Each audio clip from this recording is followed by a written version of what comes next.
Bom dia a Bom dia a todos. todos. Eu sou Eu sou a Juliana da Embraer Juliana da Embraer Prev. Prev. Sejam bem-vindos. O nosso evento inicia-se agora às 10h30, né? Às 10h28 e tem previsão para encerramento ao meio-dia.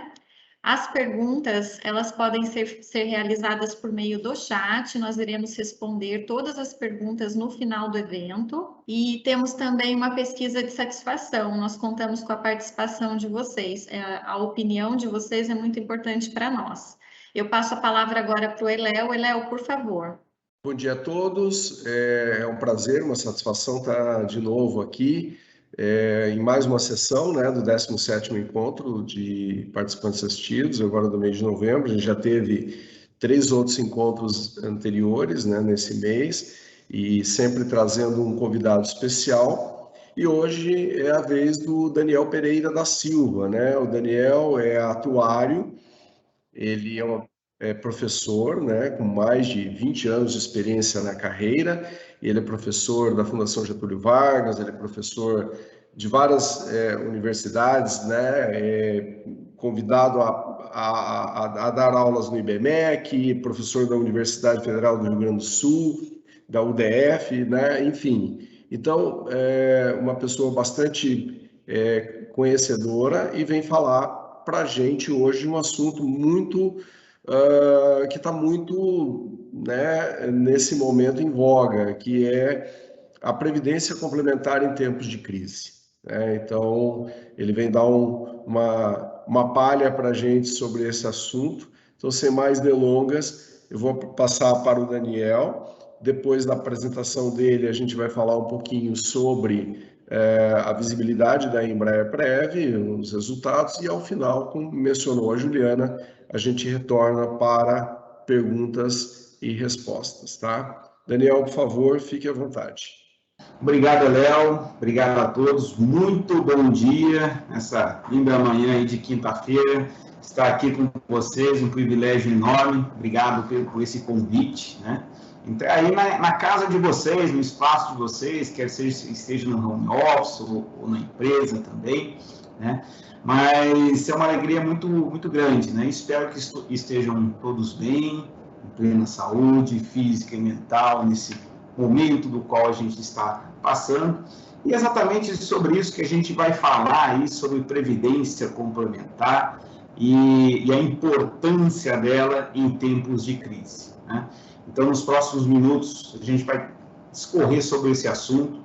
Eu hoje já sou atuário da Embraer Prev, então acompanho os planos da Embraer Prev. Tive a oportunidade para ajudar a criar o plano lá no início, né? No final da década de 90, né, Léo? Acho que foi criado esse plano, mais ou menos, né? Então, é uma alegria muito grande estar aqui. Deixa eu compartilhar minha tela e para a gente começar a conversar aqui sobre o assunto. Bom, pessoal, vamos falar aqui da importância de planos de previdência em tempos de crise, né? Essa é a temática que eu fui desafiado aí nessa manhã para trazer para vocês, né? E espero levar insights importantes para vocês refletirem sobre a relevância do plano de previdência no nosso planejamento financeiro, no nosso planejamento orçamentário e no nosso plano de vida, tá? Então, para a gente falar um pouquinho sobre isso, deixa eu já mudar aqui um pouquinho meu ponteiro aqui, que eu costumo fazer alguns riscos nas minhas apresentações. Mas vamos lá, vamos entender um pouco do conceito de risco e incerteza, né? Onde que nasceu isso? Pessoal, o seguro talvez seja o negócio mais antigo do mundo e ele nasceu exatamente num princípio marítimo, né? Onde aqueles grandes empresários, eles faziam navegações, mas quando acontecia alguma coisa com o empresário amigo, os outros se juntavam e construíam uma embarcação semelhante. O que hoje a gente chama isso de taxa de reposição, né? Cláusulas de reposição que temos em contratos de seguro. Inclusive, o primeiro contrato de seguro, para a gente ter uma ideia, ele foi estabelecido exatamente no ramo marítimo, em Gênova, mais precisamente em 1347, né? Por outro lado, no Brasil, a primeira seguradora nasceu em 1808, que foi a seguradora Boa Fé, né? E Boa Fé é um princípio fundamental não só para o seguro, mas também para a previdência, né? E quando a gente fala em previdência, é importante a gente entender o conceito que está por detrás desta palavra tão importante. Quando a gente olha lá no dicionário, nós temos o seguinte: precaver, precaução, previsão. Mas previsão para quê? Para a aposentadoria? Não só para a aposentadoria, mas, sobretudo, também para riscos que podem acontecer durante o período laborativo. E que riscos são esses, né? Nós temos o risco de invalidez, o risco de morbidez, né? Que foi tão acionado nesse período de pandemia, o risco da morte, o risco de desligamentos decorrentes do mercado, das empresas, decorrente da nova dinâmica. Temos esse risco, ele está intrínseco à nossa sociedade, e também aquele que a gente quer exatamente provar, que é o risco de longevidade, né? Inclusive, o conceito de previdência, né, ele tem o seu nascedouro na família, né? Tem um nascedouro na família, né, no pacto geracional de financiamento desses benefícios. Olha lá, em 1950, nós tínhamos que a taxa de fecundidade era de 6 filhos por família, né? Vou pegar o exemplo do meu pai, que nasceu em 1935. Meu pai teve 16 irmãos, né? Quase o triplo disso, né? E quando a gente olha, né, essa taxa em 2019, ela já está menor do que 2. O que isso significa dizer? Nós temos um encurtamento da nossa base, da nossa pirâmide etária, e por decorrência, né, com baixa taxa de natalidade ou taxa de fecundidade, e por decorrência, uma longevidade importante. Vejam, hoje nós temos aposentados, né, que têm uma excelente qualidade de vida, que preservam a sua saúde física e mental, são ativos na sociedade, né, e em função disso tem uma grande tendência de longevidade, né? Como é que a gente vai se preparar para essa longevidade psicológica e financeiramente? Precisamos fazer alguns deveres de casa, né? Por quê? Quando a gente pensa em planos de previdência, eu não estou pensando somente, né, no programado para bancar a minha longevidade, mas eu sei que riscos podem acontecer, né, como invalidez, como pensão, em que o plano de previdência ele já foi formado, ele foi forjado para isso. A própria legislação obriga que ele tenha institutos, isto é, mecanismos que permitem ao participante opções quando houver a cessação do vínculo empregatício, quer seja de resgate da sua reserva matemática, né, ou reserva de poupança, continuar no plano na condição de benefício proporcional diferido, isto é, né, eu paro de contribuir e espero a minha elegibilidade à aposentadoria para usufruir do meu benefício. Eu posso portar esses recursos para um outro plano de previdência. E o último instituto, que só as entidades fechadas têm, né, que é o autopatrocínio, isto é, eu permanecer no plano, vertendo as minhas contribuições e aquelas contribuições que a patrocinadora faz ou fazia em meu nome, né? Então, nós temos um planejamento previdenciário e securitário que é fornecido num produto de previdência complementar, né? Por que ele é tão importante? Vejam, pessoal, hoje, em termos populacionais, né, nós temos um problema sério no que diz respeito à nossa previdência social oficial, né? Cada vez mais a gente vai ter reformas. Tivemos a última reforma em 2019, da emenda constitucional número 103, mas foi uma reforma paramétrica. Não vamos fugir de novas reformas daqui para frente. Mas hoje a gente tem uma parte importante da nossa estatística, né, de 15 anos a 64 anos, que ela vai começar a crescer, né? Nós estamos aqui em 2020, né? E, sobretudo, na parte de 65 anos ou mais, hoje nós temos aproximadamente 9%, mas em 2070 nós devemos ter cerca de 25% da população considerada como idoso, né? Ou considerada como idosa, né? Isto é, um novo tipo de consumidor, né? Que vai demandar outros produtos, né? Produtos mais qualificados, centrados na qualidade de vida, né?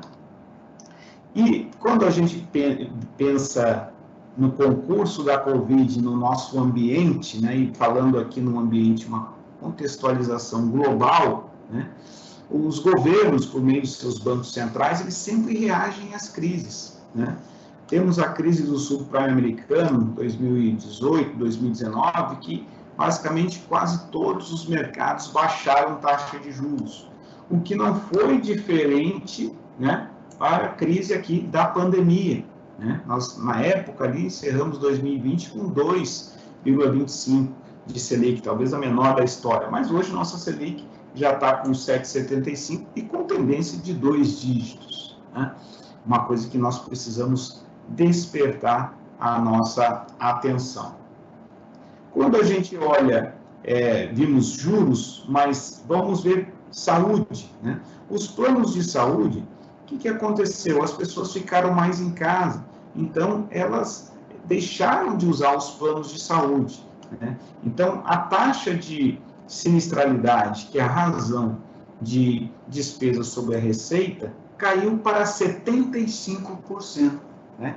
25% ficou para os operadores de saúde, né, que muitos não reajustaram planos de saúde, né, que oferiram lucros importantes, principalmente aquelas que são seguradoras e operadoras que visam lucros, né, excluindo aqui as autogestões, né, e filantropias, né.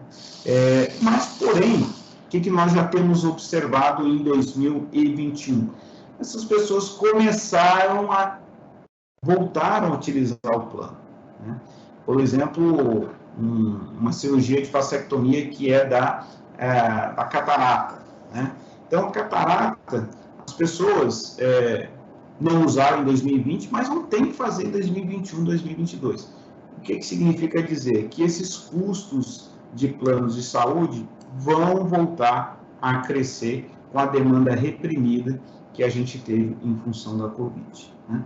Por outro lado, em termos de longevidade, recentemente foi publicado aí no Reino Unido um estudo do efeito da longevidade em vários países, né? E eu trago um exemplo aqui para vocês da Espanha, né? A Espanha, uma mulher aos 60 anos de idade, ela tinha uma expectativa de vida em 2015 de mais de 27 anos, isto é, ela iria sobreviver até os 87 anos de idade. Em 2019, essa expectativa passou para 28 anos. Olha só, uma evolução de 1 ano em 4 anos, né? Quando a gente olha 2020, já com os efeitos da Covid, o que aconteceu com a expectativa de vida? Caiu para 26 anos, uma mulher que tem 60 anos de idade. Então, é um fator que aconteceu, que foi captado em todo o mundo e que no Brasil também não é diferente quando a gente olha e pensa em planos de previdência. Por exemplo, os planos de previdência comercializados pelas seguradoras, pelos bancos, né, que são os PGBLs e VGBL. Nós temos que um homem, né, esses planos, pessoal, eles têm uma tábua própria, e essa tábua é atualizada a cada 5 anos.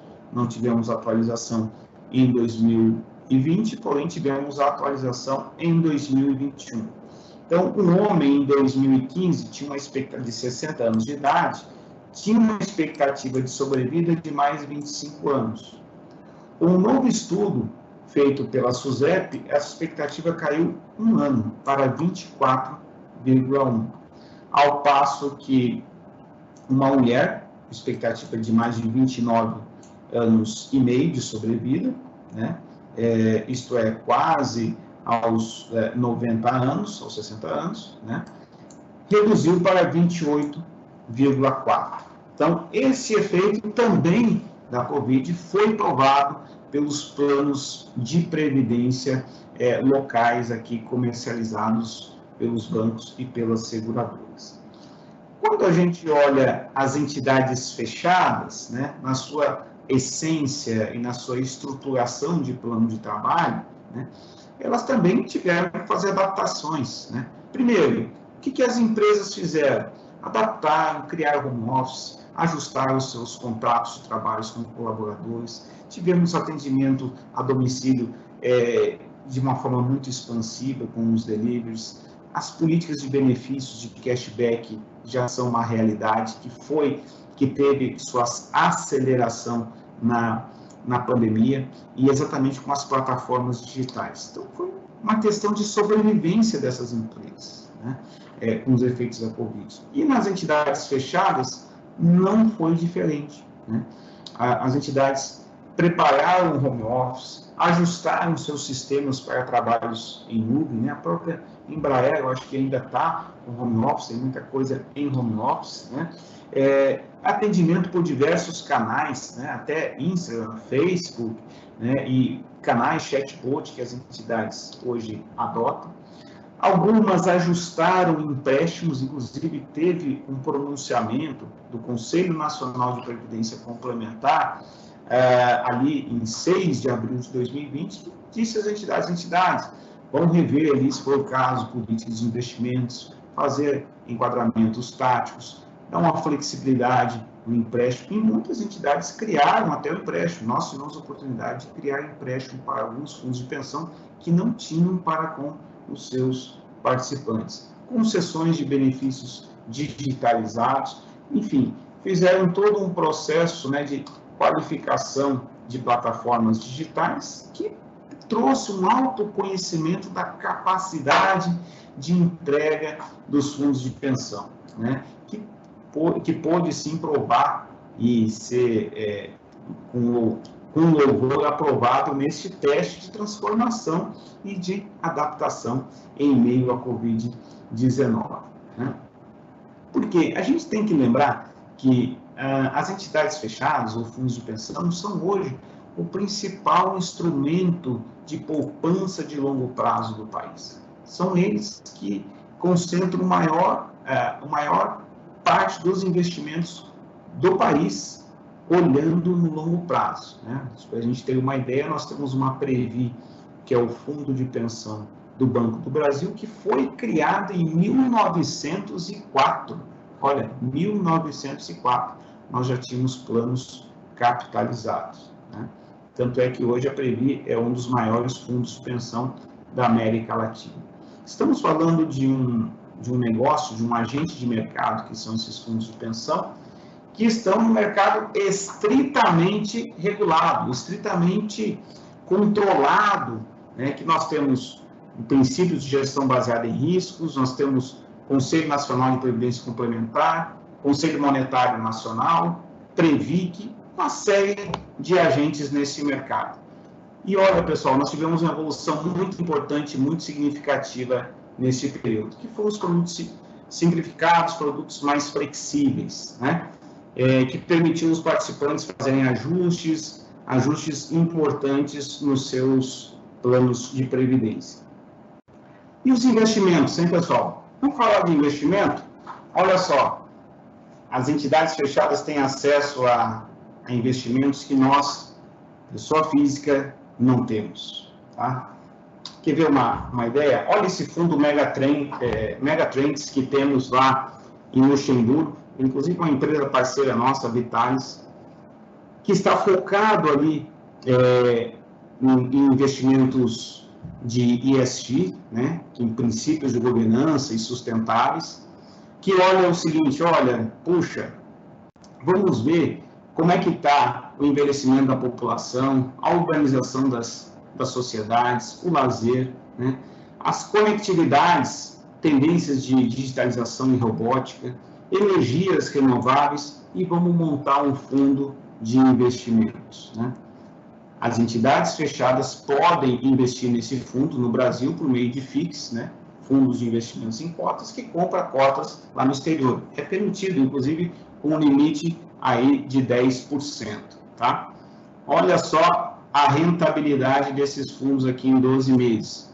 33% comparado ao benchmark deles lá desse Eurostock 600, que é um indicador composto por mais de 17 países e 600 componentes, né, que ele atingiu ali 33% contra 28%. E a pessoa física tem dificuldade para fazer esse investimento, porque ele precisa pelo menos 1 milhão de euros. Né? Então, por exemplo, 7 milhões de reais seria o ticket mínimo para fazer um investimento nesse fundo. Né? Então, percebe que nós temos possibilidades dentro do universo da Previdência, né, que por meio dos fundos de pensão, que nós, pessoas físicas, não temos alcance. Quando a gente olha em termos de diversidade, vamos comparar aqui, e já que eu falei nas entidades fechadas, nas seguradoras, versus as entidades abertas. Quando a gente vê o perfil de alocação das entidades abertas, estão centrados basicamente, quase no seu sentido total, em renda fixa e no máximo ali em multimercado. Por quê? O objetivo deles é imunizar o passivo e pagar resgate. Pessoal, quem está num plano de previdência complementar de entidades abertas, geralmente, tá certo? Geralmente não tem uma renda vitalícia. Vai receber por 2 anos, 5 anos e excluiu o benefício. A outro passo que as entidades fechadas de previdência complementar, ela tem um mix de risco, investe nos mais diversos segmentos estruturados, renda variável, investimentos no exterior, títulos públicos, porque o que ela visa? Além de não ter a função de lucro, ela visa uma imunização do passivo, entregar o seu benchmark e visa também entregar um prêmio de risco. Além disso, isto é, ela foca na rentabilização das cotas para o benefício dos participantes aos quais estão vinculados aos planos de benefício. Então, essa é a grande diferença na diversidade de investimentos que nós temos entre uma entidade aberta e uma entidade fechada. Quando a gente olha em termos de arrecadação, em 2020, os PGBLs arrecadaram 11 bilhões de reais vinculados a planos individuais e planos coletivos, né? E lembrando que eles têm uma finalidade lucrativa.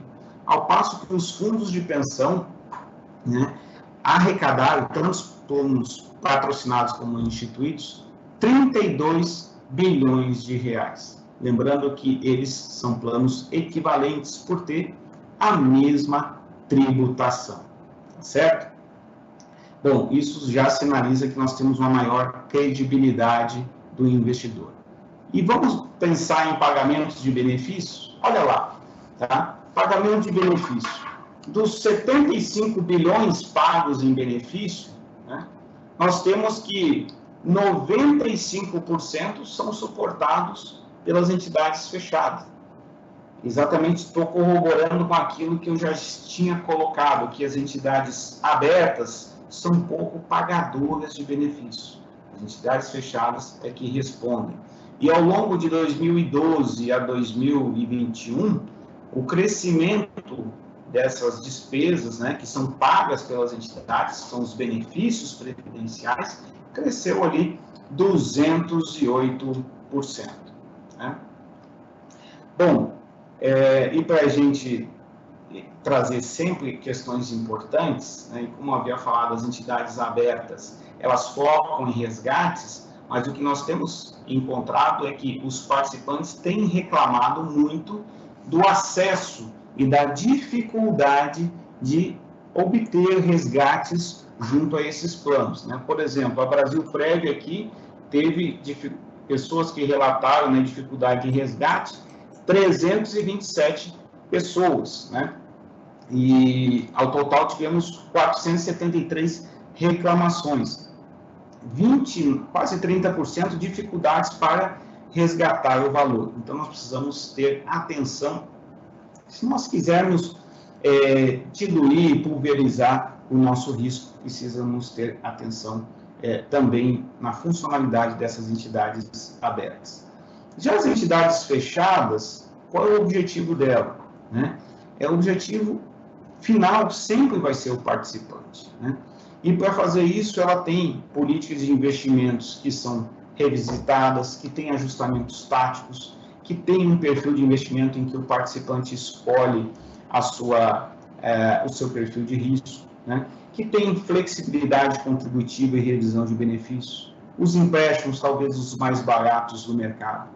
Por não ter lucro, ele tem baixos custos administrativos, a maioria das entidades não tem taxa de saída, né? As entidades fechadas, já as entidades abertas pode ter, e por fim, sempre vão estar oferecendo uma maior rentabilidade. Isso a gente tem visto de forma histórica ao longo dos anos. Né? Por quê, pessoal? Na dinâmica de gestão, e aqui estou falando aí com o Léo, que temos também o diretor financeiro da Embraer Prev, nós temos que as entidades têm diversas formas de administrar os seus investimentos. Né?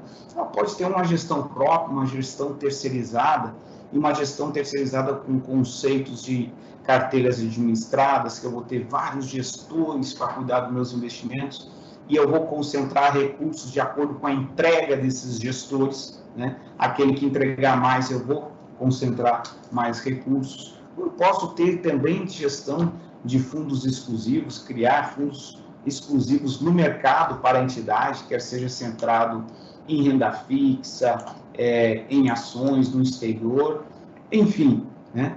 A pulverização do risco do investimentos, ela se dá na forma de negócio de uma entidade fechada, que pode ter, inclusive, conjuntamente, tudo isso dentro da sua administração de investimentos, ok? Bom, vamos falar um pouquinho, então, aqui do participante, né? O participante tem benefícios por ter um plano de previdência e manter ele na crise? Tem. Primeiro, o regime regressivo da Lei 11.053, lá de 2004, né? Que estabeleceu o seguinte: alíquotas redutoras à medida em que mais tempo eu venha a deixar o recurso no meu plano de benefício, chegando a mais de 10 anos de acumulação, de capitalização, uma alíquota ali de 10%. Né? Tudo bem, até falo para vocês que isso talvez possamos ter no longo prazo uma melhoria em função da reforma tributária, esse é um assunto que a ABRAP tem conduzido, mas a 11.053 já foi um avanço lá atrás, talvez precisamos ainda melhorar. Vale a gente frisar que, no caso de benefícios, é feito um prazo médio ponderado, e resgate vale o PEPS, né? O primeiro que entra, o primeiro que sai. Né? Sendo que, no caso de morte, de invalidez, né, se observa só essas alíquotas aqui. Né?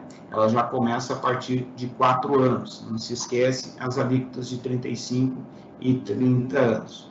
Quer ver um exemplo?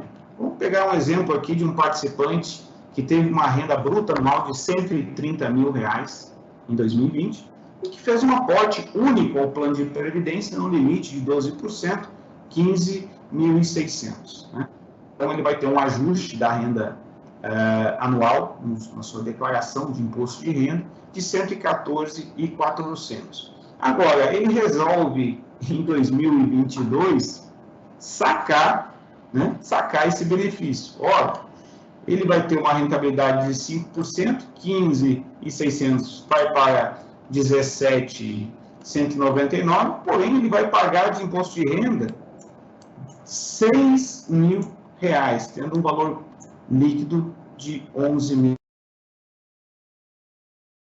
Pessoal, nós tivemos mais um probleminha técnico com a conexão do Daniel. Vou pedir para vocês um pouquinho de paciência para a gente aguardar uns minutinhos. Bom, enquanto o Daniel não retoma a conexão, né? Acredito que ele esteja com problema na conexão. Eu vou Eu vou passar algumas perguntas aqui para a Embraer para o Eléo, para que a gente possa encerrar o nosso evento no horário proposto. Então, eu vou fazer aqui a primeira pergunta para a Embraer. Fiz minha alteração do perfil no início do mês e ainda está o meu perfil anterior. Por quê? Oi, Juliana. Olha, essa é uma pergunta excelente e dá oportunidade para a gente contar um pouquinho como é que é a operacionalização, né?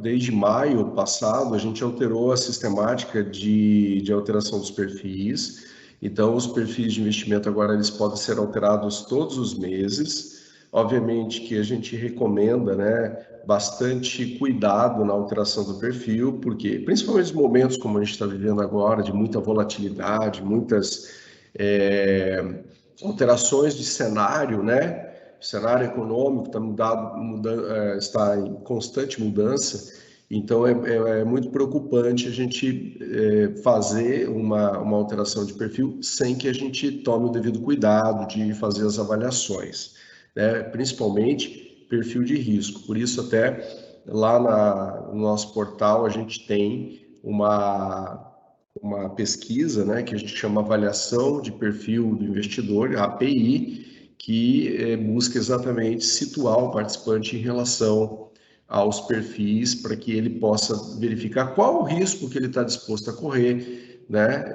E essa é uma coisa muito particular, é muito individual da gente.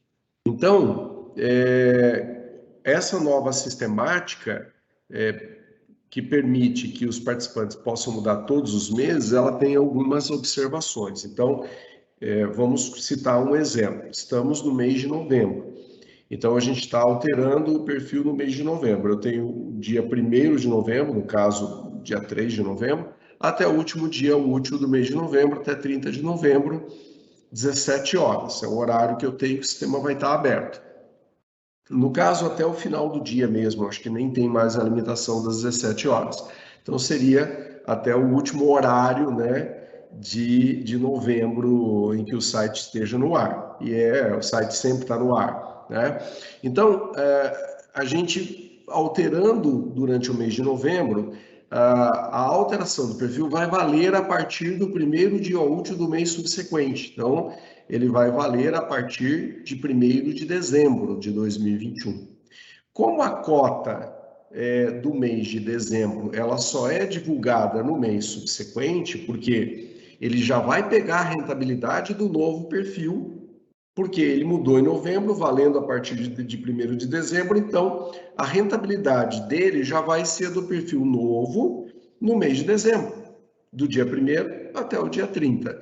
A rentabilidade desse perfil ela é apurada no mês subsequente, porque é uma contabilidade, é uma coisa muito séria, né?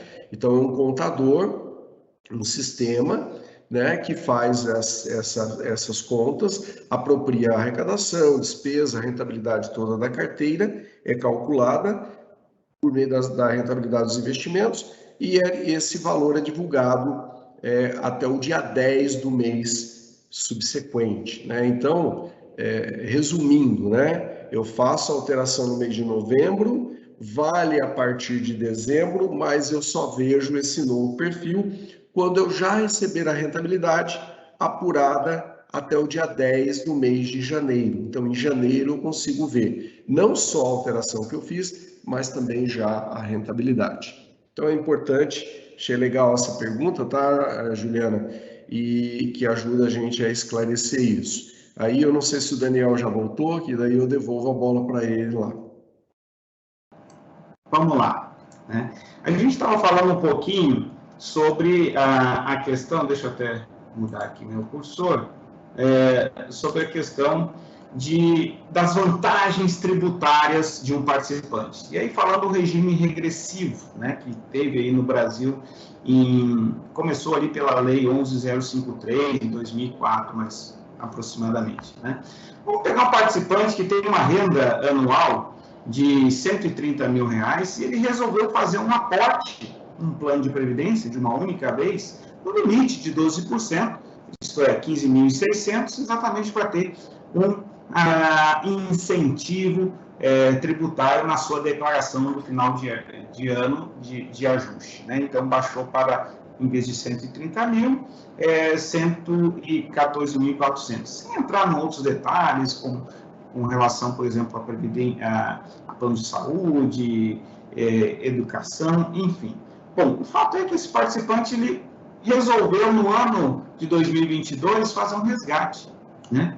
Olha só, ele teve 15 mil, pegou e foi rentabilizado a 5%, somou 17.199, mas por ter um curto espaço de tempo, ele foi penalizado pelo resgate, pagou 35% de imposto de renda. O que eu estou querendo dizer para vocês com isso? Ele não fez uma decisão assertiva, né? Porque ele poderia ter feito outro tipo de investimento se ele queria meramente sacar este recurso, né? Agora, vamos pensar o seguinte, esse plano de previdência, o participante ficou mais um tempinho, até 2031.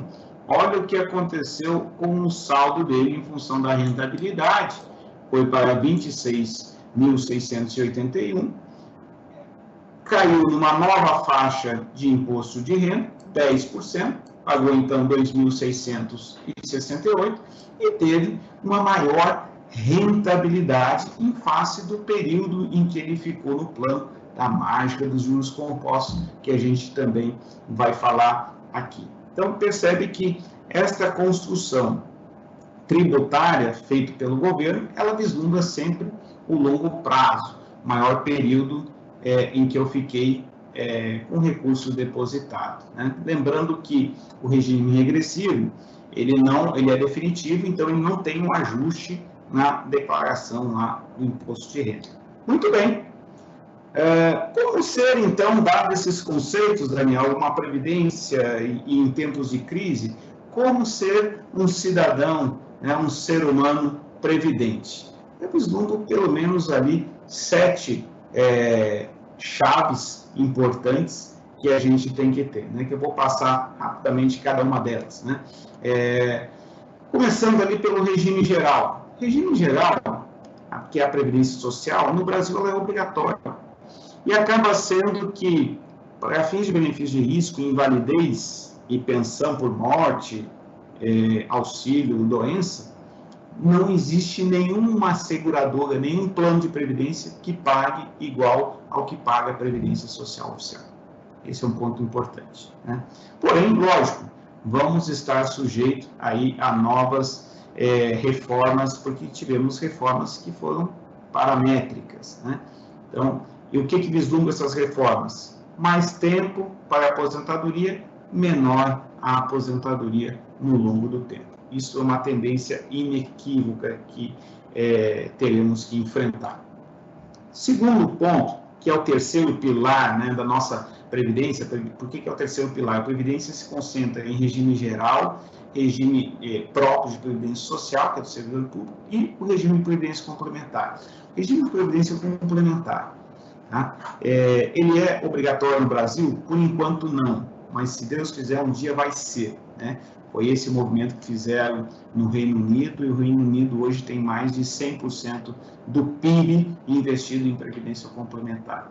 Então, se você tem a oportunidade de ter um plano de Previdência Complementar fechado, vinculado a uma patrocinadora, que tem paridade contributiva, por exemplo, na Embraer, a paridade até 6%, não existe no mercado um investimento igual ou melhor do que este, né? Porque você tem uma rentabilidade praticamente certa no que diz respeito à parte da patrocinadora, acoplada à dinâmica que nós temos da gestão de investimentos feito por essas entidades, né?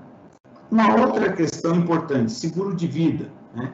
Nós temos seguro de vida inteiro, isto é, aquilo em que eu fiz um seguro e ele vai ser vitalício, e tem o temporário. Atenção, pessoal, tem muitas seguradoras que vendem o temporário. Quando você completou 65 anos de vida, exclui o benefício, não tem mais seguro, né? Então, é importante a gente ter atenção. E hoje, pessoal, muitas seguradoras já têm cobertura para internações e diagnósticos de câncer. é preciso avaliar essas apólices, né? Saúde, pessoal, a gente sabe que o plano de saúde ele tem um custo 3 vezes mais no período pós-laborativo do que no período laborativo. Então, precisamos ter atenção de ir já preparando a nossa poupança também para financiar o nosso plano de saúde. Imóveis, eu posso dizer o seguinte, investimentos em fundos imobiliários, tijolos, terrenos, o mundo não vai parar de crescer, né? Sempre é importante ter, na pulverização do risco, também investimentos em imóveis, mas não fazer, por exemplo, tirar recursos da Previdência e investir em imóveis. Aí você está fazendo uma catástrofe aí tributária, né? Precisamos ter atenção nisso.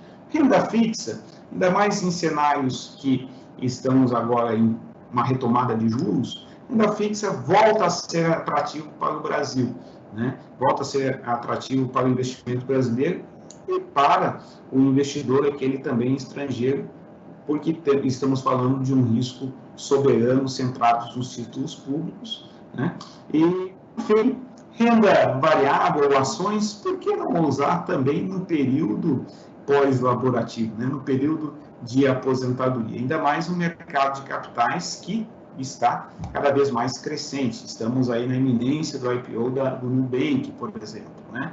Já tem várias pessoas atentas a isso e esse mercado ainda vai crescer bastante, né? Então precisamos ter sempre, pessoal, uma visão de futuro, né? E entrar nessa mágica, eu chamo a mágica dos juros compostos. Ela é muito importante para a gente vislumbrar a nossa aposentadoria no futuro. Eu tenho duas formas de pensar nisso. Uma pela dor, né? Cara, eu não vou, dessa forma, eu não vou juntar dinheiro suficiente para a minha aposentadoria. Ou eu também pelo desejo, eu quero ter uma liberdade financeira, eu quero ter renda passiva e quero viajar, quero fazer muita coisa no período pós-laborativo, no período de aposentadoria. Quer ver um exemplo? Olha só, planejando o futuro. Vamos pegar esse cidadão que ele quer me aposentar pela Previdência Complementar com uma renda, ele estabeleceu, eu quero ter uma renda mensal, tirando o INSS, de mais R$5.000. É essa a renda que eu quero. Bom, por quanto tempo você quer receber essa renda? Olha, eu quero receber por 20 anos. Então, eu tenho que juntar aí na minha reserva, no meu saldo de conta, no meu plano, R$1.200.000 para receber R$5.000 em 12 parcelas no ano. Muito bem. Como é que eu faço para juntar esse dinheiro? Olha, eu tenho um salário de R$10.000, ok? E quero fazer essa reserva num prazo de 20 anos. Olha, eu tenho 20 anos para juntar R$1.200.000. Tenho 20 anos. Como que eu vou fazer isso? Vamos pegar o plano da Embraer-Prev, que tem uma patrocinadora que faz uma paridade contributiva até 6%, né, da folha, né?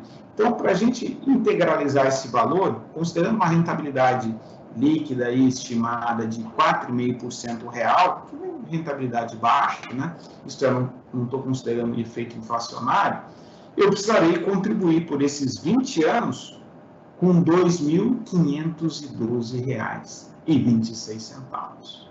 Né? Uma contribuição importante, porque o prazo de acumulação ele está pequeno. Né? Agora, se nós pensarmos o seguinte, vamos pensar num prazo de 25 anos para eu contribuir, no prazo de 25 anos eu preciso contribuir R$ 1.590,86 mensalmente, que equivale ali 15,91% do meu salário. À medida em que eu postergo a minha aposentadoria e quero juntar mais dinheiro por mais 5 anos, então 30 anos, essa contribuição já baixa para 1.000, né, o que equivale a 10% do salário. Mas se eu entrar na ideia de previdência social, né, que está com um cálculo de mais de 35 anos, né, de acumulação, aí eu preciso, né, juntar por mês R$ 599 que é exatamente quase 6% do meu salário. Então, qual é a grande mensagem desse exercício de planejamento de futuro? É que o tempo, né, e a taxa de juros são fundamentais na construção da engenharia do seu plano de previdência e formação de reserva. Quanto antes começar essa curva, essa experiência, melhor. Não deixe para depois para fazer isso. E eu gosto sempre de testar o conceito daquilo que eu falo em sala de aula, daquilo que eu falo também em conselhos e aqui em momentos em fórum como este com vocês, né?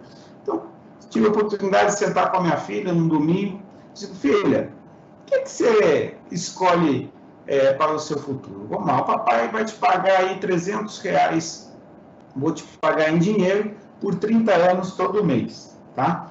Ou você prefere que eu deposite esse valor de R$300 em um plano de previdência por 30 anos? Né?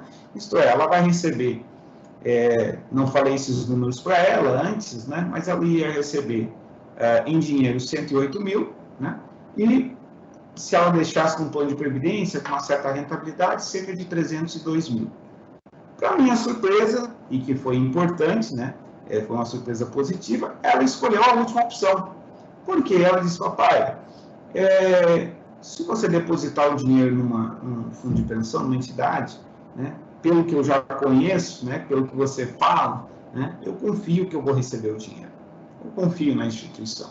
Segundo, eu quero evitar o consumo. Se você me der dinheiro, eu vou gastar, eu vou comprar alguma coisa. E terceiro, eu terei mais dinheiro, essa aqui me chama a atenção, terei mais dinheiro para realizar os meus objetivos, né? Uma conversa sincera, uma conversa que nós tivemos um domingo, uma tarde de um domingo, conversando ali em casa sobre aposentadoria, né? Talvez essa seja uma missão também nós, como pais, como avós, né, como tios, né, no sentido de conhecer estratégias para o futuro.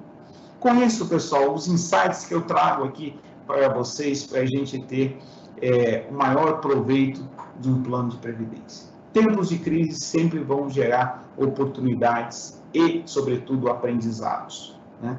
Principalmente aprendizados não só para as entidades, fundos de pensão, mas para nós, participantes, que temos que valorizar os nossos saldos de conta, o nosso esforço contributivo que a gente faz ao longo do período de trabalho, né?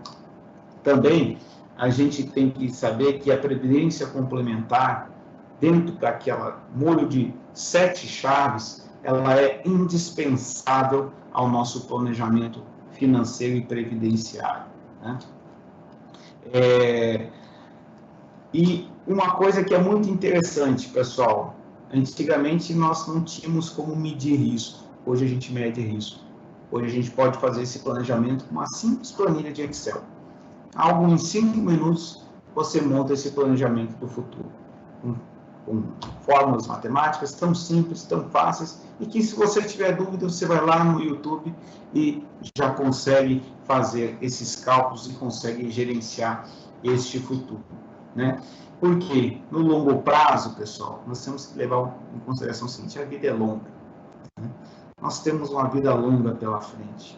Temos tempo para corrigir a nossa curva previdenciária, temos tempo para aproveitar essa mágica dos juros compostos. Sabe por quê? Porque a gente tem que ser protagonista no nosso plano de previdência, protagonista na nossa formação de reserva e de aposentadoria. Tá certo? Pessoal, era isso que eu teria para vocês, esses insights. Peço enormes escusas pelas intempéries que aconteceram ao longo desse tempo que a gente teve juntos, e eu estou à disposição de vocês aí para elucidar questões, dúvidas, né?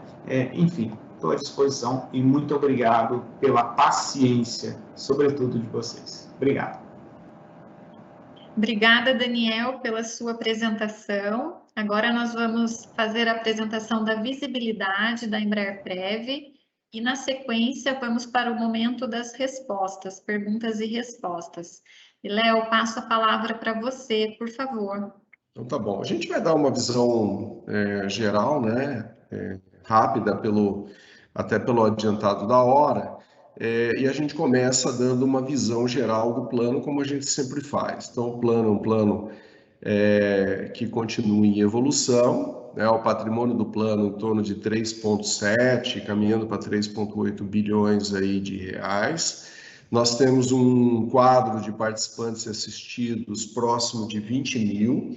É um plano ainda que tem muito a crescer por conta dessa distribuição, né? A grande maioria, 91%, são participantes em fase contributiva, apenas 9% são assistidos. Nós temos, para os participantes que estão no plano em fase de contribuição, uma taxa de adesão de 95%, ou seja, de cada 100 empregados da empresa, 95 participam do plano, é um número bastante elevado se a gente comparar com o mercado. Em tempos de pandemia, a gente tem se desdobrado para atender participantes e assistidos, então isso se reflete no nosso número de atendimentos, são 562 mil atendimentos realizados neste ano, né, de 2021, em torno de 56 mil por mês. Claro que aqui não são atendimentos somente os atendimentos personalizados, mas são atendimentos também por meio do nosso portal, do nosso aplicativo, da nossa assistente virtual, também, né, pelos demais canais de atendimento, e-mail, telefone e até mesmo atendimentos por videoconferência agendados. A gente tem já, não obstante termos um percentual menor de assistidos, ou seja, recebendo em fase de benefícios, né? Nós temos já uma projeção para este ano de acima de 130 milhões de benefícios a serem pagos, ou seja, mostra que o plano não somente ele tem ainda muito a crescer do ponto de vista de arrecadação, do ponto de vista de patrimônio, mas que ele já devolve, né, uma boa parcela desse patrimônio, desses ganhos patrimoniais para os participantes que já adquiriram, né, a sua elegibilidade e já estão recebendo benefício. Nós estamos no mês de novembro, né? Novembro é um mês de campanha, então, por isso, inclusive, a gente está promovendo essas palestras, esses encontros virtuais, para que a gente possa estar próximo dos participantes e orientá-los, né, no que diz respeito às campanhas. O perfil de investimento ele está aqui como uma campanha de novembro, mas, conforme eu já mencionei anteriormente, os perfis podem ser alterados agora a qualquer momento. Percentual de contribuição para quem está em fase de contribuição, né, participantes vinculados à folha de pagamento da empresa, assim como os nossos autopatrocinados que pagam as suas contribuições por meio de boletos bancários. E os nossos assistidos podem rever os seus benefícios, né? Podem mudar os benefícios mensais por meio de alteração, aumentando, diminuindo, ou mudando a forma de percentual para prazo ou vice-versa, ok? A gente fala um pouquinho sobre investimentos. Aqui a gente tem a alocação, né, da carteira de investimentos. Aqui a alocação consolidada. A gente gosta desse slide aqui que mostra a alocação por perfil. Então, aqui a gente vê as peculiaridades, né, e as características de cada um dos perfis, onde o perfil conservador ele tem majoritariamente, né, a aplicação em renda fixa, além dos empréstimos, e os perfis convencional e arrojado já tem um pouco mais de risco, e aí vai muito, né, do apetite, que a gente chama de risco, da tolerância ao risco de cada participante e assistido. Então, a gente tem, por exemplo, renda variável no perfil convencional, numa determinada quantidade. Aqui, posicionado em outubro, representava 25% da carteira, ao passo que o perfil arrojado, um pouco mais de risco. Sempre lembrando, né, que a carteira de renda fixa tradicional é aquela carteira levada a vencimento, então uma carteira que, embora tenham riscos, eles são mínimos, são praticamente nulos, eles não capturam e transferem para os participantes essa volatilidade, essa instabilidade do mercado. Por outro lado, a gente tem nos multimercados, né, também renda fixa, em sua grande maioria, e que de alguma forma trazem mais riscos, sobretudo no momento que a gente está vivenciando agora, que é um momento de reprecificações permanente, né?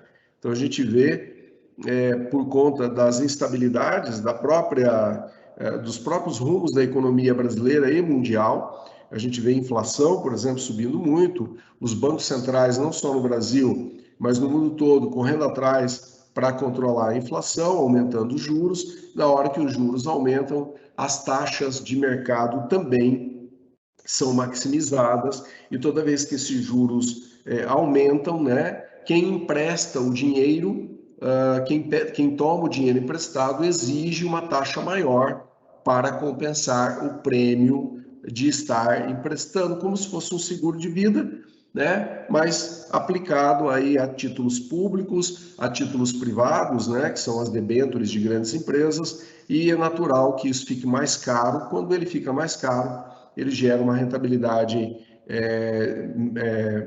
negativa, né, para quem tem este tipo de papel. A gente está vivendo esse momento, é um momento ruim, né, não só no Brasil como no mundo todo, onde os papéis estão sendo reprecificados de forma permanente por conta dessa abertura que a gente chama das taxas de juros, não só no Brasil, mas no mundo todo. Aqui, em termos de valores, né, a alocação da nossa carteira, ele de alguma forma reflete aqueles percentuais que a gente mencionou anteriormente, só que aqui dando os números, né, de cada um dos segmentos de alocação. E aqui a gente tem a rentabilidade dos perfis. Então, se a gente olhar aí para o ano de 2021, a gente vai ver o conservador com uma rentabilidade extraordinária, né? Sobretudo se a gente comparar com o mercado. Poucos investimentos no mercado têm uma rentabilidade como essa, e isso, obviamente, a gente sempre fala, né? Já há muitos e muitos anos a gente vem falando, o perfil conservador captura em grande parte a rentabilidade daquela carteira marcada a vencimento, que tem taxas elevadas, porque são papéis comprados há bastante tempo e levados ao vencimento.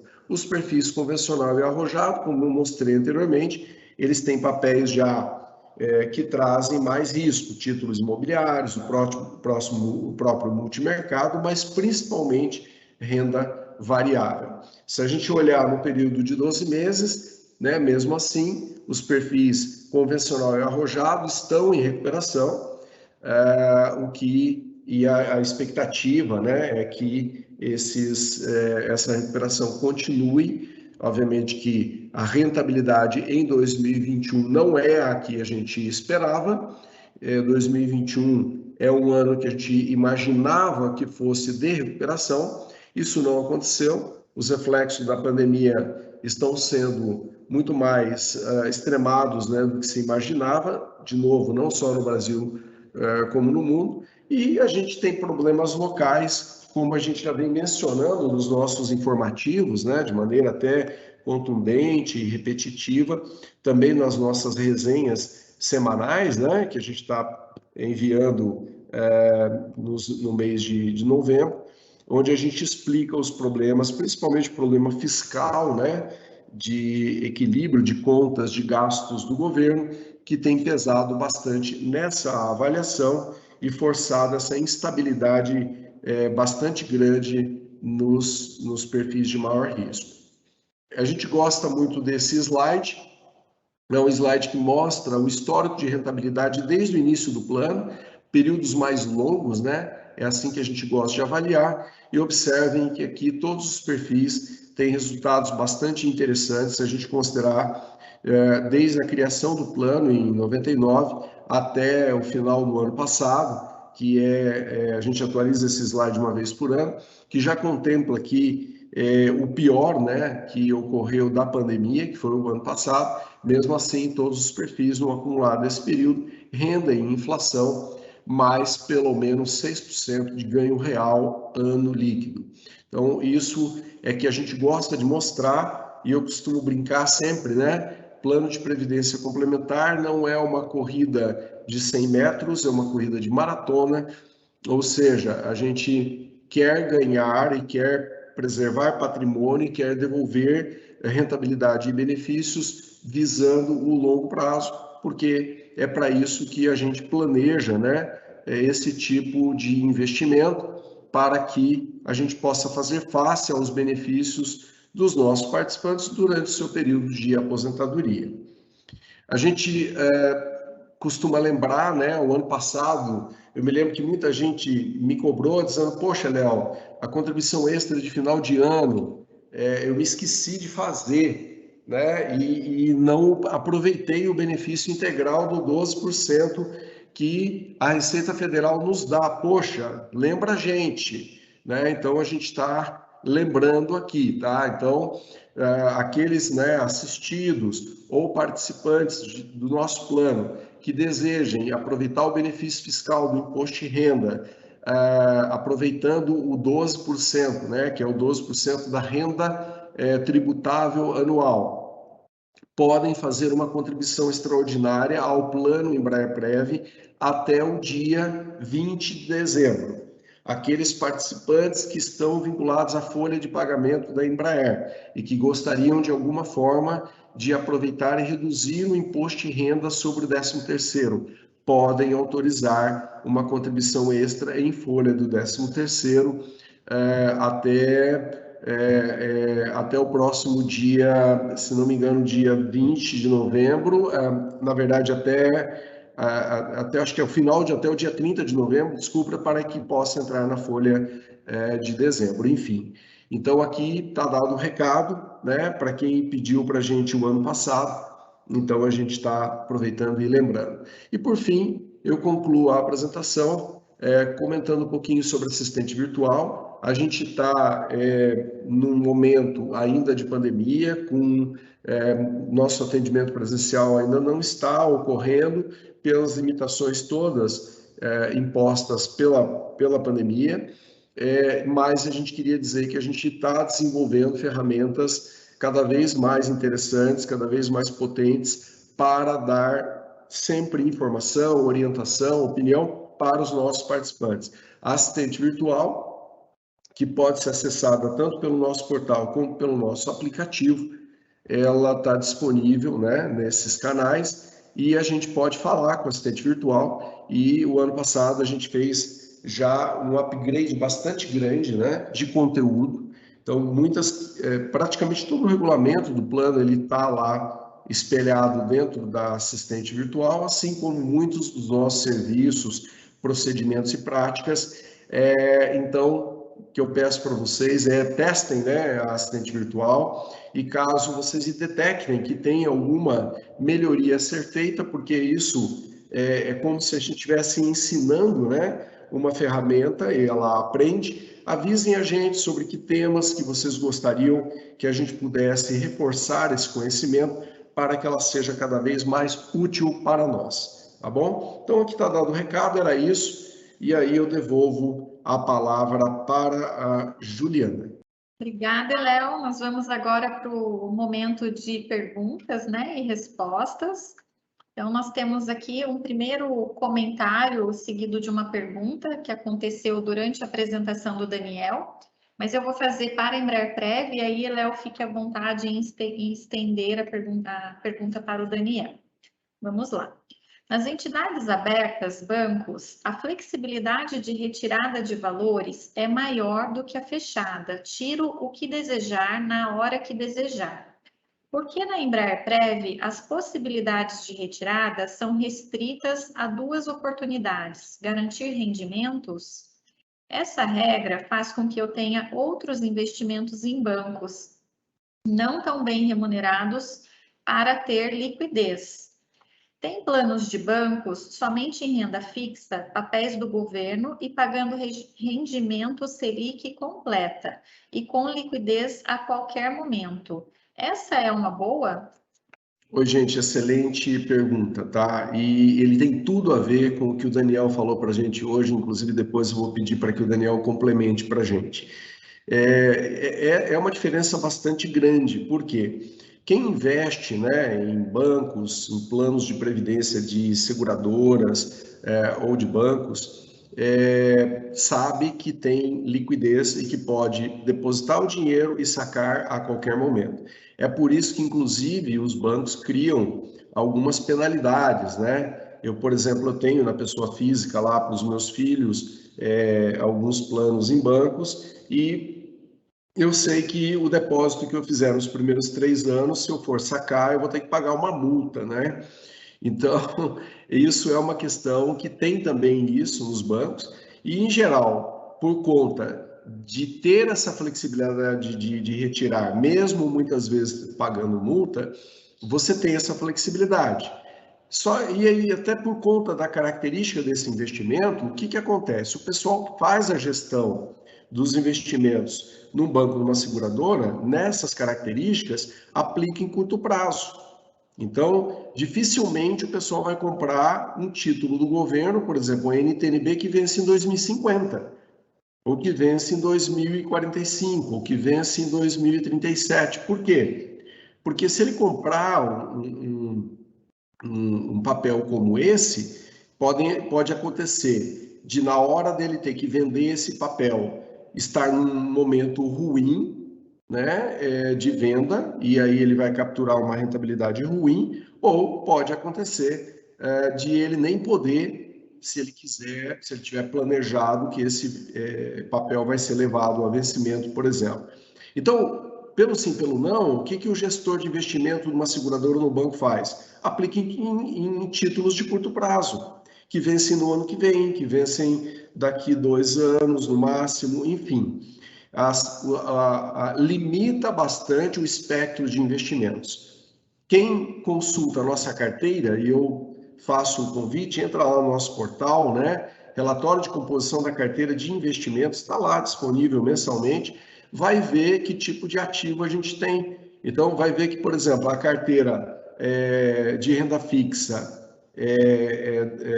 que hoje está marcada a vencimento, ela tem quase 600 milhões alocados em NTNB que vence 2050, né? Então, a gente está preocupado com a volatilidade em relação a isso nessa carteira? Não está, porque ele está marcado a vencimento.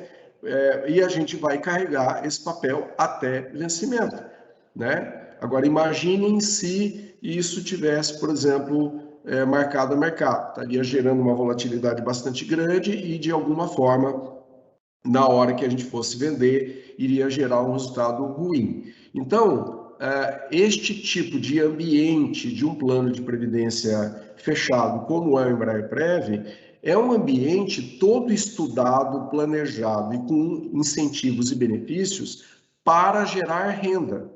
E é por isso, né, que aquele gráfico que o Daniel mostrou para a gente agora há pouco, ele espelha exatamente isso. Se a gente pegar os benefícios que são pagos de aposentadoria no Brasil, eu não lembro exatamente o número, mas acho que era mais de 95% são pagos por entidades fechadas de previdência complementar. E esses fundos de previdência, VGBL, PGBL, que são em bancos, acabaram virando alternativas de investimento de curto prazo, onde eu coloco o dinheiro lá, né, e depois eu saco. E eu gero consumo, eu pago alguma outra coisa com ele, mas não para gerar renda de longo prazo, como é um plano Embraer-Prev, né? Se eu não me engano, né, acompanhado dessa primeira questão, e aí eu aproveitaria para passar para o Daniel, mas eu me lembro que tinha uma pergunta ao final que a Juliana fez, que era de natureza pessoal, né, de investimentos de pessoa física. E eu me lembro que a pergunta era se é uma boa investir, né, em títulos do Tesouro, como, por exemplo, uma taxa aplicada ao Tesouro Selic ou algo parecido. Então, eu vou dizer, eu não sou de ficar em cima do muro, né? Eu vou dizer o seguinte, gente, o mesmo problema que a gente está tendo hoje, que é a oscilação de revisão de taxas por conta de abertura de taxas de mercado decorrente da inflação e decorrente do aumento da taxa Selic pelo Banco Central para controlar a inflação, esse mesmo problema é uma solução, né? Porque é uma bela de uma oportunidade de compra, né? Na pessoa física, inclusive, por meio do Tesouro Direto. Então, hoje a gente já tem aí alguns títulos do Tesouro pagando IPCA mais 5,5, né? Ou acima de 5, entre 5 e 5,5. Então, isso tudo é uma oportunidade de compra. Léo, mas se eu comprar, eu vou ganhar imediatamente uma rentabilidade? Não, eu teria que esperar essas taxas de alguma forma fecharem para que eu possa ganhar dinheiro. Então, seria comprar para eu carregar durante um período. Estamos falando agora de pessoa física, tá? É porque como provocaram a gente na pergunta sobre liquidez, né? Não seria algo para tirar agora, seria algo para investir, porque uma taxa dessa, né? De um investimento, por exemplo, que venceria no ano que vem ou no próximo ano, a gente teria que ou esperar o vencimento ou esperar o fechamento das taxas. Quando vai ocorrer esse fechamento das taxas? Ninguém sabe, mas a gente espera que isso aconteça quando o Banco Central controlar a inflação. E quando vai ser isso? De novo, ninguém sabe, nem o próprio Banco Central. E ele está fazendo, né, as reprecificações, as mudanças, né, de taxa, o aumento da taxa Selic, exatamente com o objetivo de controlar isso. Enquanto ele faz esses aumentos de juros, obviamente esse papel sofre, né, se eu estiver carregando, né? A partir do momento que o Banco Central controlar a inflação e a gente perceber que a inflação estabilizou, os juros de mercado muito provavelmente vão estabilizar também, e a tendência mais para frente é que esses juros comecem a cair novamente. E aí quem tem papel em título do Tesouro ganha dinheiro, assim como a gente ganha nos papéis que a gente tem hoje na carteira, que a gente também comprou e que de alguma forma agora estão se comportando de forma negativa nos fundos multimercados, mas no momento em que eles começarem a fechar, nós vamos ganhar dinheiro. Tá? Isso vai acontecer, é uma questão de tempo. Ah, mas vai ser o ano que vem? De novo, ninguém sabe, a gente espera que sim, tudo vai depender da capacidade do Banco Central controlar a inflação, e aí, obviamente, os mecanismos de mercado eles vão girar em torno disso. Estamos falando de renda fixa, obviamente, não estamos falando de bolsa, que aí tem outros fatores envolvidos, ok? Daniel, você poderia me ajudar aí nessa resposta? Claro, Léo, com o maior prazer, sim. Pessoal, eu não sei se o Léo comentou, mas na faculdade, no pós-graduação, eu dou aula em pós-graduação de finanças, em disciplinas de planejamentos sucessórios e para aposentadoria, né? Onde forma esses pessoal que quer tirar CEA, CFP, né? Esses conselheiros de aposentadoria. Tem uma regra número 1, né? Que é a disponibilidade imediata do dinheiro nunca vai estar associada à alta rentabilidade, né? A alta rentabilidade, ela vem com prêmio de risco, né? Ou seja, que você sai da renda fixa, vai para um outro tipo de investimento, estruturado ou renda variável, ou pelo prazo, né? Como o Léo até bem falou, né, um investimento em títulos do governo, né? Títulos do governo, eles estão dentro do componente, né, de quem quer fazer um planejamento previdenciário próprio, pessoa física. É um mecanismo, é um instrumento importante, né? E que deve ser levado em consideração, principalmente com a abertura de taxa de juros, né? Mas quando estou falando em alta disponibilidade, em liquidez, eu só vou ter liquidez com taxas menores, né? Principalmente quando o Edel falou, né, como funciona o mercado de seguros, de entidades abertas, né?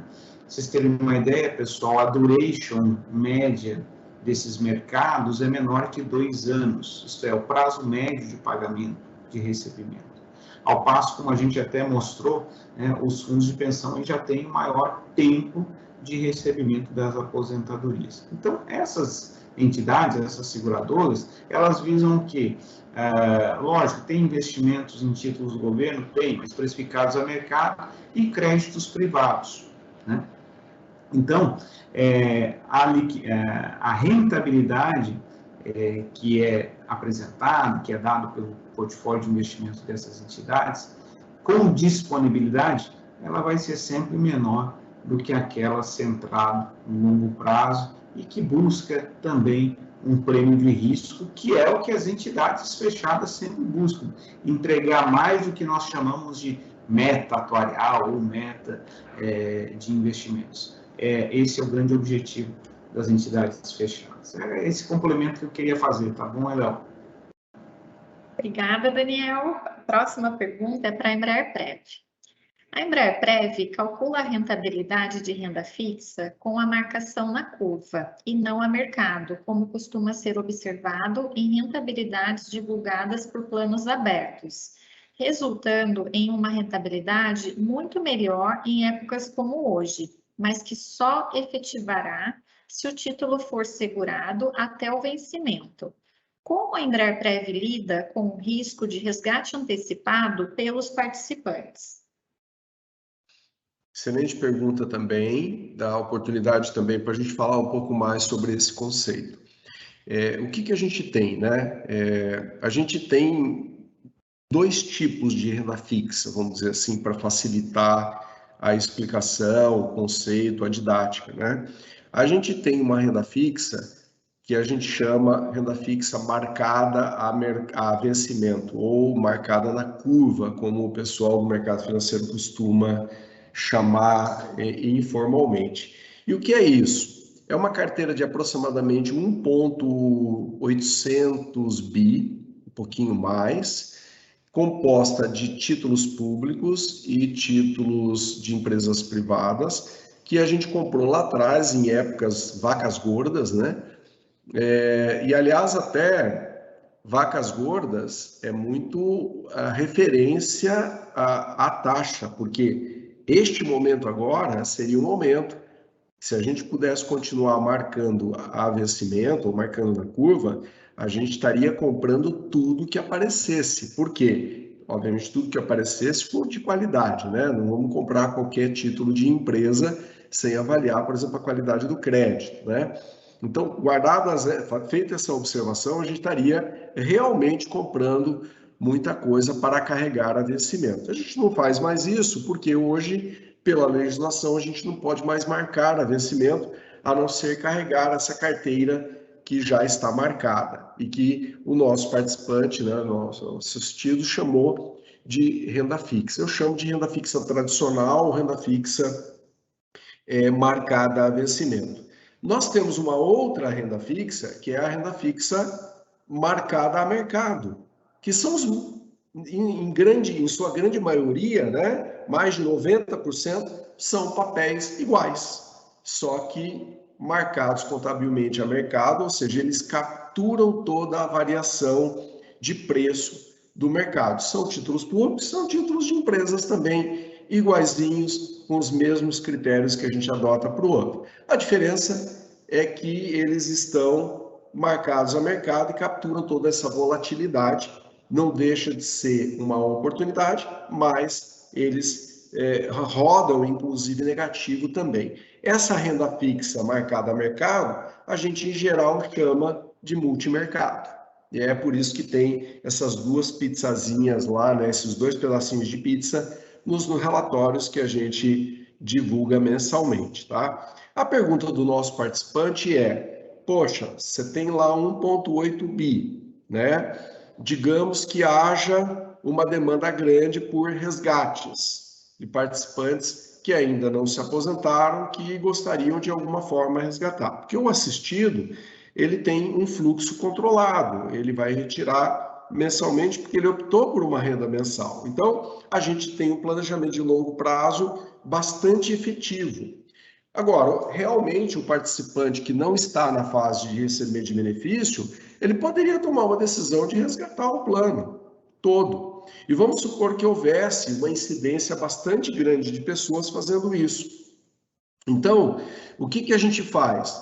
Esse é um risco que a gente realmente tem, qualquer instituição financeira que vá gerir isso tem também, né? Não tem, por exemplo, o mercado lá que a gente citou, o banco, a seguradora, que os títulos todos estão ao mercado, ele simplesmente vende isso, transforma em dinheiro e paga os resgates. No nosso caso, o que a gente faz? A gente, por meio de um estudo que é feito pelo próprio atuário do plano, uma vez por ano, né? Poderia ser até feito mais frequentemente, mas a gente não vê necessidade nesse sentido. A gente faz um estudo chamado Cash Flow Matching, né? É um termo bonitão lá em inglês que quer dizer a mesma coisa, a gente faz em português, quer dizer, é um estudo de fluxo de caixa, né? O casamento entre obrigações de pagar, de benefícios e disponibilidade. Então, a gente tem esse estudo imaginando no cenário de estresse, e aí a gente coloca alguns números, algumas hipóteses lá, algumas premissas de o que a gente entende que poderia acontecer, né? O máximo de pessoas que eventualmente poderia pensar num comportamento, vamos dizer assim, único como esse de resgatar ao mesmo tempo. A gente coloca, de novo, algumas premissas de estresse em cima disso, né?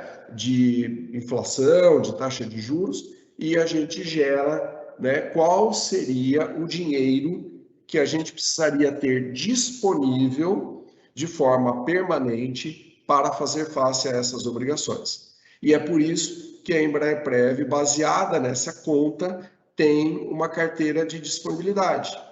Tem papéis que rodam CDI, né, ou o antigo overnight, né, aquele papel que aplica de um dia para outro. Quem tem curiosidade, entra lá no nosso relatório de composição da carteira e vai ver um papel lá, uma linha, né, na composição da carteira, tanto no segmento de renda, que a gente chama de renda fixa, como no segmento multimercado, vai ver uma linha lá chamada repo, ou em inglês Ripple, né? Aquilo lá é disponibilidade, né? É como se fosse caixa, mas é um dinheiro que é aplicado, né, e que rende CDI de um dia para o outro.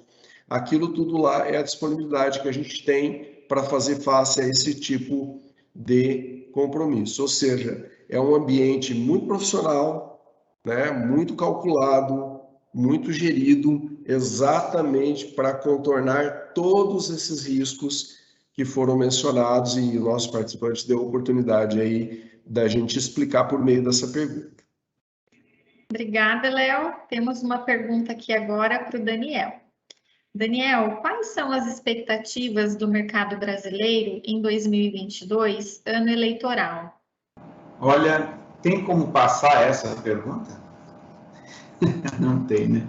Pessoal, ainda ontem a gente estava discutindo aqui numa reunião aqui de vários gestores de expectativas para 2022, tá? Realmente tá muito difícil de fazer essa previsão, né? Quer seja no ambiente inflacionário, quer seja no ambiente também de políticas do governo com respeito à taxa de juros, que ela acompanha também o ambiente inflacionário, né? Sabemos que teremos uma polarização, mas teremos outras frentes, não sabemos o que vai acontecer em termos de estruturação.